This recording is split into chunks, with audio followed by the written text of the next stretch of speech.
Bonjour, c'est Jules Lavie pour Code Source, le podcast d'actualité du Parisien.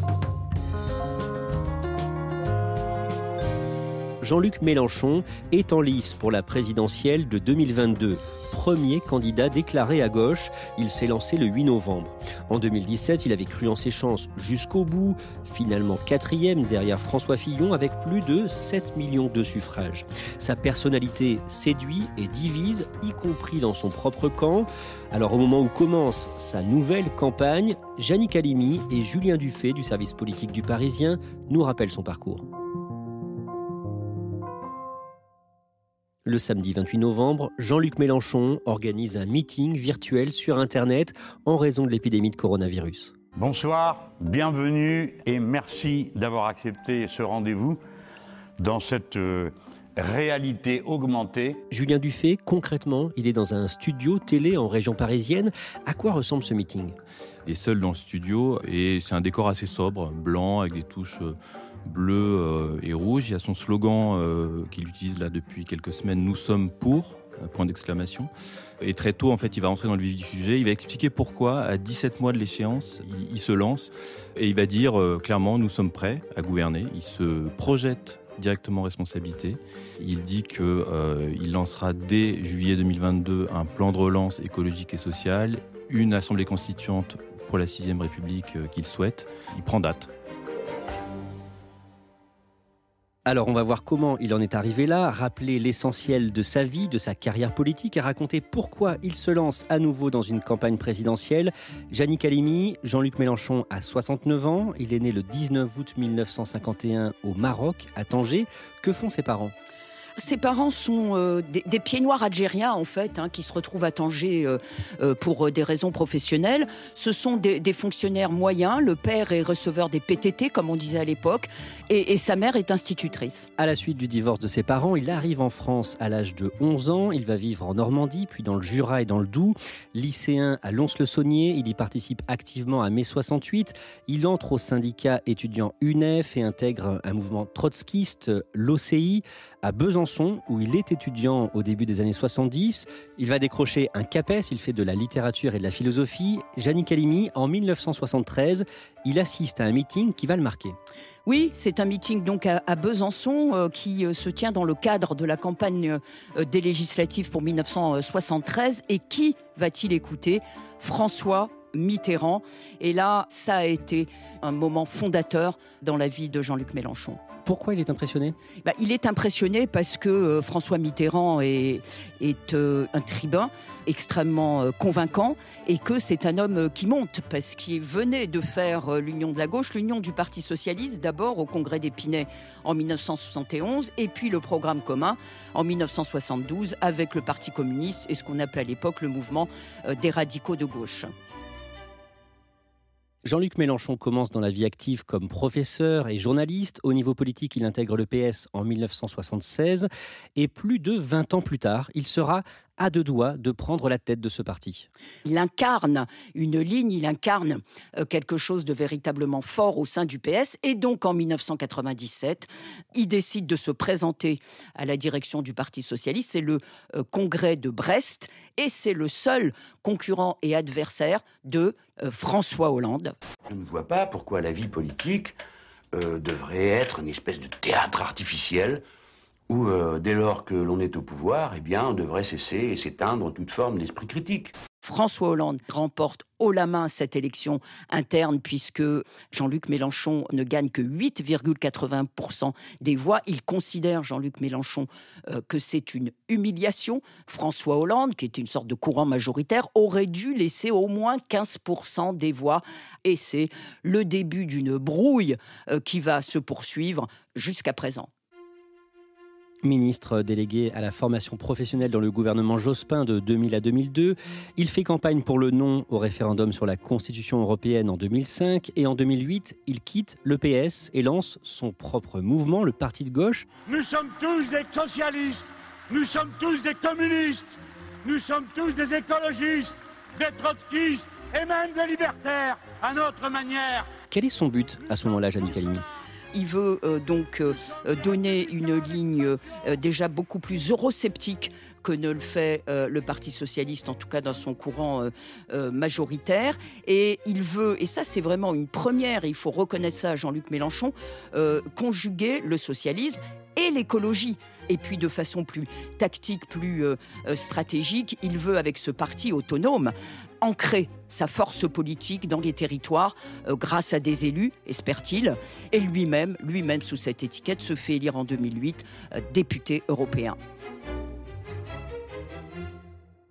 Julien Dufay, le dimanche 21 novembre 2010, devant ses partisans au parc des expositions du Mans dans la Sarthe, il décrit sa politique avec des mots qui vont rester. Oui, il y a cette fameuse phrase. Je suis le bruit et la fureur, le tumulte et le fracas. Pour marquer les esprits, il ne faut pas hésiter à provoquer et ne pas hésiter non plus à avoir de grandes ambitions. Jannick Halimi, Jean-Luc Mélenchon se présente pour la première fois à l'élection présidentielle de 2012. Avec quel discours ?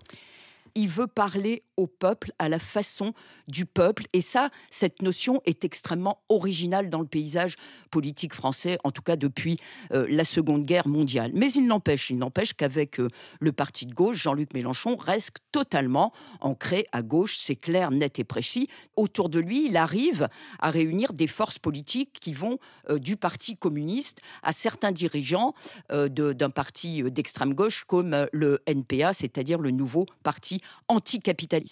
Au soir du premier tour, le 22 avril, il termine 4e derrière Marine Le Pen avec un peu plus de 11% des suffrages exprimés. Le second tour oppose donc Nicolas Sarkozy à François Hollande et il donne une consigne de vote. Il garde une dent, si je puis dire, contre l'homme François Hollande, mais il appelle à voter catégoriquement entre les deux tours pour le candidat du Parti socialiste sans rien demander en échange. Et ça, c'est extrêmement important. Près de 4 ans plus tard, le 10 février 2016, il fonde la France Insoumise et le même jour, il déclare sa candidature à la présidentielle de 2017 aux 20h de TF1. Il faut passer à l'action, on ne peut pas rester sans voix. Je propose ma candidature pour l'élection présidentielle de 2017. Jannick Halimi, comment il se positionne dans cette nouvelle campagne ?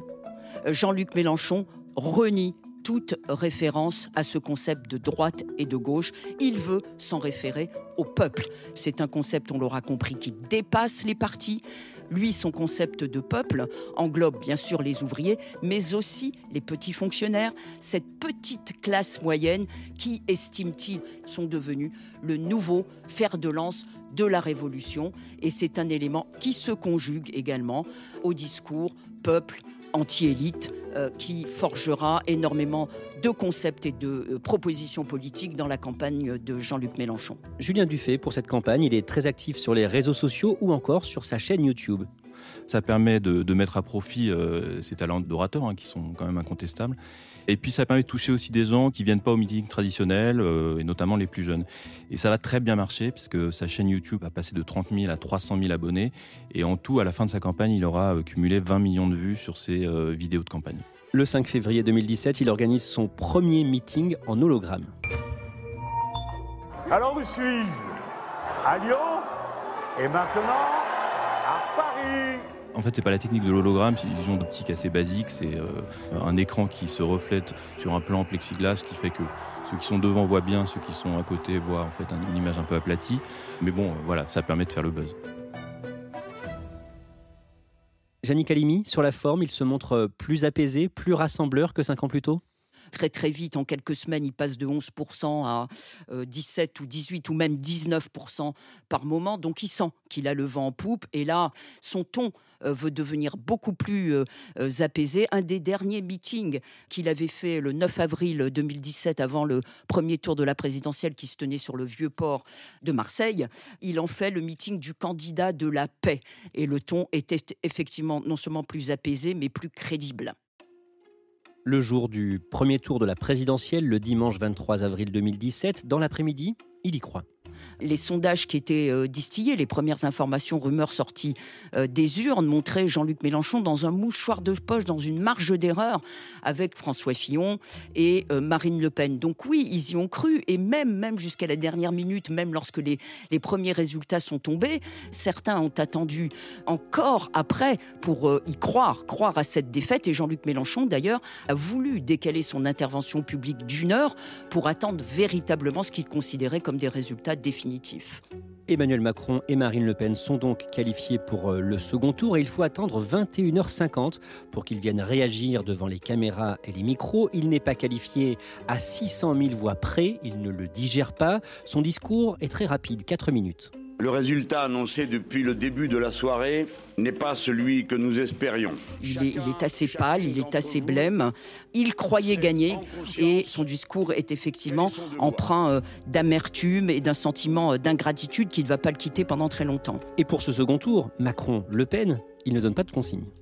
Des consignes qu'il avait données en 2012, il en a tiré une leçon très très forte, c'est qu'il n'allait pas faire la même chose parce qu'il a été convaincu que cette volonté de se reporter sur le Parti socialiste avait déçu toute une partie de son électorat populaire. C'était une erreur à ne pas refaire et il ne l'a pas faite puisqu'il n'appelle pas immédiatement à voter pour Emmanuel Macron entre les deux tours. Cette absence de consignes claires est mal perçue par une partie de ses sympathisants ? Elle est très mal perçue par une partie de ses sympathisants et même par une partie des cadres de son mouvement. Et c'est quelque chose là aussi qui va marquer les années suivantes. Aux législatives, il se fait élire député à Marseille et avec 17 sièges au total, la France insoumise peut constituer un groupe parlementaire à l'Assemblée.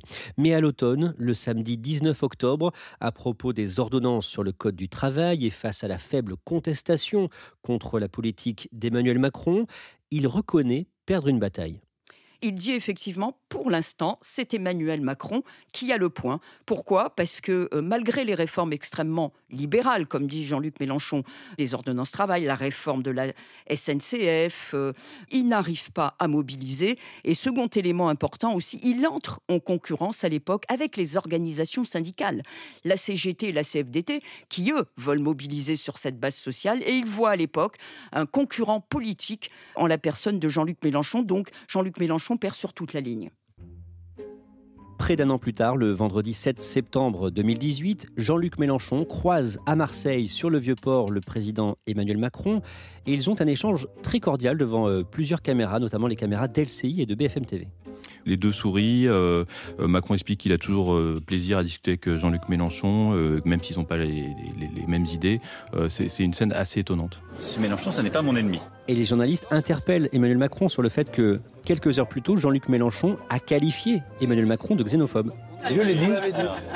Non, ça m'étonnerait. Vous pouvez pas le croire. Non. Et le lendemain, Mélenchon va revenir là-dessus, il va s'expliquer, il va se justifier en disant « Bon, j'allais pas m'engueuler avec le président à minuit et demi dans les rues de Marseille, il sait que je suis son plus grand opposant ». Quelques semaines plus tard, le mardi 16 octobre 2018, des policiers perquisitionnent les locaux de la France Insoumise et les domiciles d'une quinzaine de ses membres, dont Jean-Luc Mélenchon. Perquisition dans le cadre d'enquêtes préliminaires sur les comptes de campagne de 2017 et sur le travail des assistants parlementaires européens du parti. Julien Dufay, Jean-Luc Mélenchon se rebelle. Ça se passe sur le palier des locaux de la France Insoumise, dans le 10e arrondissement à Paris. Il y a les cadres de la France Insoumise qui sont déjà là, des députés qui pianotent sur leur téléphone. Ça se passe dans un calme relatif jusqu'à l'arrivée de Jean-Luc Mélenchon, qui arrive passablement énervé, très très remonté. La République, c'est moi! Cette phrase, on va beaucoup lui reprocher. Oui, parce qu'il va la crier littéralement au nez du policier qui est en faction alors que la perquisition est en cours. On va lui reprocher parce que pour certains, elle illustre une certaine mégalomanie. Elle rappelle une phrase restée célèbre, celle de Louis XIV, « Et l'État, c'est moi ». C'est une phrase, « La République, c'est moi », qui va aussi choquer beaucoup en interne parce que pour certains, elle illustre aussi l'autoritarisme peut-être de Jean-Luc Mélenchon. Pour rébellion et intimidation envers des magistrats et des dépositaires de l'autorité publique, Jean-Luc Mélenchon sera condamné par le tribunal correctionnel de Bobigny à 3 mois d'emprisonnement avec sursis et 8 000 € d'amende. Jannick Halimi, dans la foulée de cet épisode, débute en novembre 2018 le mouvement des Gilets jaunes et il va avoir du mal à exister pendant toute cette période. C'est plutôt le Rassemblement national qui arrive à capitaliser et qui représente plus cette révolte de la classe moyenne très modeste, qui est très présente notamment sur les ronds-points, et totalement opposée au désordre qui éclate dans les grandes villes. Désordre, comme on dit, plutôt justifié par Jean-Luc Mélenchon, alors que Marine Le Pen s'en écarte très très vite. Voilà pourquoi Jean-Luc Mélenchon, la France Insoumise, malgré leur volonté, n'ont pas pu capitaliser sur ce mouvement populaire. Le 26 mai 2019, aux européennes, la France Insoumise fait un score décevant, un peu plus de 6% des suffrages, loin derrière Europe Écologie Les Verts, près de 13,5% des voix. C'est un revers important pour Jean-Luc Mélenchon ? C'est un revers d'autant plus important, encore une fois, que cette élection prend place pendant ou juste à la fin du mouvement des Gilets jaunes et qu'il espérait en retirer les bénéfices. Et là, il se rend compte que qui en tire les bénéfices ? Les écologistes, mais surtout La République En Marche et le Rassemblement national. Dans la foulée, plusieurs personnalités importantes de la France Insoumise, comme Charlotte Girard ou Thomas Guénolé, claquent la porte. Que dénoncent-ils ? Il critique le fait que la constitution des listes n'ait pas été très démocratique et que le programme n'ait pas été véritablement discuté au sein des instances. Mais de façon plus fondamentale, ce qu'il critique, c'est le fonctionnement interne. Par exemple, Charlotte Girard dit quand tout le monde est d'accord, tout va bien, mais il n'y a pas moyen de ne pas être d'accord. Monsieur Guénolé dit carrément que Jean-Luc Mélenchon est un autocrate et que la France Insoumise est organisée comme une dictature. L'appareil central de la France Insoumise a lancé contre moi il y a quelques jours une machine accusatoire stalinienne, ce qui me force à parler. Pour une personnalité comme Jean-Luc Mélenchon qui prône au contraire l'avènement du peuple et de la démocratie à travers une nouvelle république, c'est un coup extrêmement dur. Nouvel échec électoral pour Jean-Luc Mélenchon et la France Insoumise. Au municipal de 2020, dont le second tour s'est déroulé le dimanche 28 juin en raison de l'épidémie de coronavirus, Yannick Halimi, pour ce scrutin, Jean-Luc Mélenchon a sciemment choisi de faire l'impasse. Il prenait acte de la faiblesse de son parti qui manquait d'ancrage local. Donc Jean-Luc Mélenchon s'est très très peu mobilisé, même à Marseille dont il est le député. Et la victoire est plutôt allée à ses autres concurrents de gauche, le Parti écologiste et aussi le Parti socialiste. À ce moment-là, il semble hors course pour 2022 ? Jean-Luc Mélenchon est très sujet à des phases up and down, d'euphorie, mais aussi de très très grosses déprimes. Et là, Jean-Luc Mélenchon, une nouvelle fois, effectivement, semblait être dans cette phase négative et s'interroger sur le fait de remonter en selle pour la prochaine élection qui sera celle de 2022 avec la présidentielle. Il y a eu un grand moment de doute. Malgré ces revers et malgré ce doute, Jean-Luc Mélenchon, finalement, n'abandonne pas l'idée de se présenter de nouveau à la présidentielle, donc pour une troisième fois. Pourquoi ? Pour plusieurs raisons, parce qu'il estime que les deux précédentes, ce ne sont pas des défaites, plutôt des tremplins et les étages d'une fusée qui n'a pas fini de le propulser. Julien Dufay, les samedis 22 et dimanche 23 août, à Châteauneuf-sur-Isère, dans la Drôme, près de Valence, vous assistez aux universités d'été de la France Insoumise. Et déjà, sur place, on vous parle d'une nouvelle candidature de Jean-Luc Mélenchon pour 2022. Cette candidature, elle est quasiment acquise dans l'esprit des militants même. Ils ne sont pas tous fans du personnage, mais ils lui reconnaissent un charisme. D'ailleurs, ça va être confirmé le dimanche, le discours de clôture de Jean-Luc Mélenchon, discours fleuve de 2 heures, où il ne laisse pas vraiment planer le doute, c'est un discours de quasi-candidat. D'autres députés de la France Insoumise sont régulièrement invités sur les plateaux, à la télé. Alexis Corbière, Adrien Quatennens, François Ruffin ou encore Clémentine Autain qui fait partie de cette mouvance. Il y a eu un débat interne pour savoir qui serait candidat en 2022 ? Un débat, c'est un bien grand mot, mais c'est vrai qu'il y a eu des rumeurs selon lesquelles le numéro 2, Adrien Quatennens, qui est le coordonnateur de la France Insoumise, aurait pu se présenter. C'est une jeune personnalité qui a lui aussi le vent en poupe et qui a comme père spirituel Jean-Luc Mélenchon. Mais justement, Adrien Quatennens, pour se présenter, devrait tuer le père, et ça, il ne le fera pas. Clémentine Autain pourrait tout à fait le faire, mais son poids politique quand même reste restreint. Reste François Ruffin, qui est une sorte d'électron libre au sein de la France Insoumise. Et François Ruffin n'a pas dit encore son dernier mot.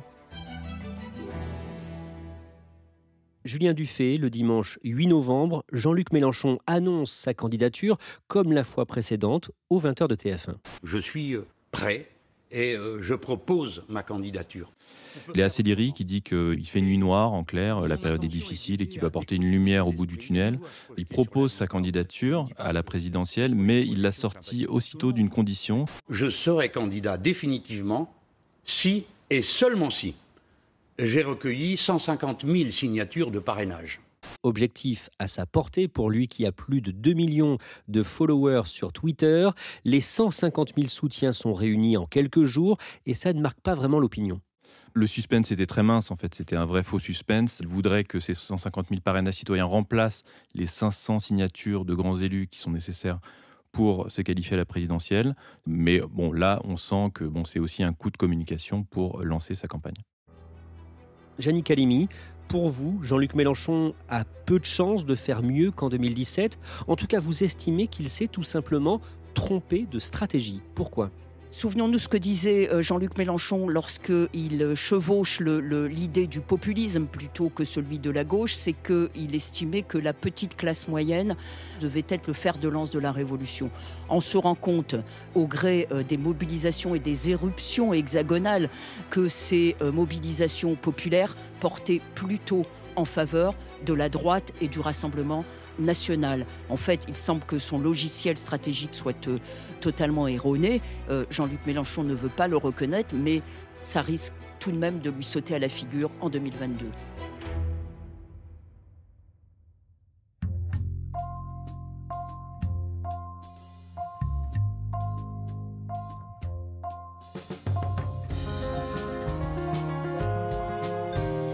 Merci Julien Dufay et merci à vous Jannick Halimi. Je renvoie au livre que vous co-signez dans lequel vous parlez de Jean-Luc Mélenchon. C'est chez Taillandier, Les perdants magnifiques de 1958 à nos jours.